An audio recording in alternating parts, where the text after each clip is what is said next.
nyo kami mga OFW. My gosh, sinasadya nyo ba ito? Sinasadya nyo? Para maraming hindi makabutar? Kasi alam nyo yung sa time ni Tatay Digong, nag-landslide si Tatay Digong. So kaya ginagawa nyo itong mga online voting. Kayo nga yung nakaupo. Ang hirap sa Pilipinas, hirap lahat. Kahit sa eleksyon, ang hirap magbutar. Ganito pa ginagawa nyo sa mga OFW? Kaya nga, love namin si Tatay Digong eh. Kasi si Tatay Digong lang talaga nagbigay ng mahalaga sa mga OFW. Ngayon ang ginagawa niyo sa amin. Dami ngayong di makabutar. Almost 40% lang ang naka-registered ata ngayon. Marami ngayong hindi makabutar nga OFW. Walang hiya kayo talaga. Government ngayon ng Pilipinas, walang hiya kayo. Kakapal ang mga mukha nyo. Sinasadya nyo to. Alam ko, sinasadya nyo.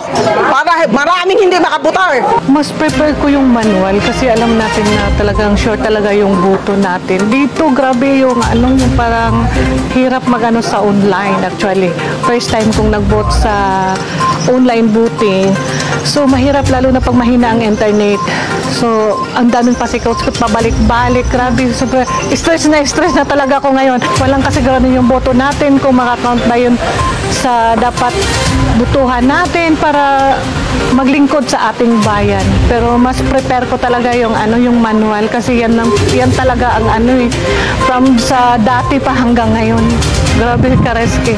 Hindi na sana ako buboto pero niresky ko lang yung baka nagbaka sakali lang tayo. Panawagan ko sa gobyerno, President BBM.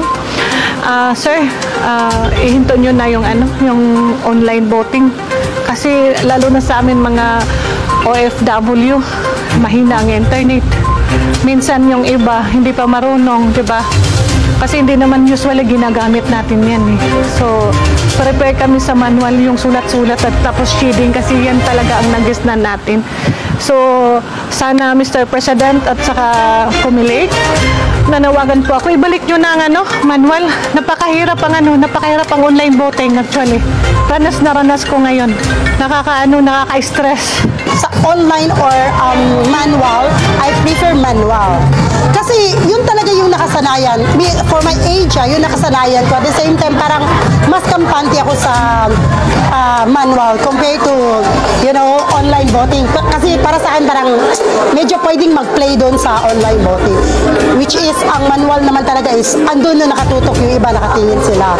So, mas prefer ako, for me, I prefer the manual voting compared to online voting. Actually, ang online voting kasi, minsan kasi is nagkaka-error.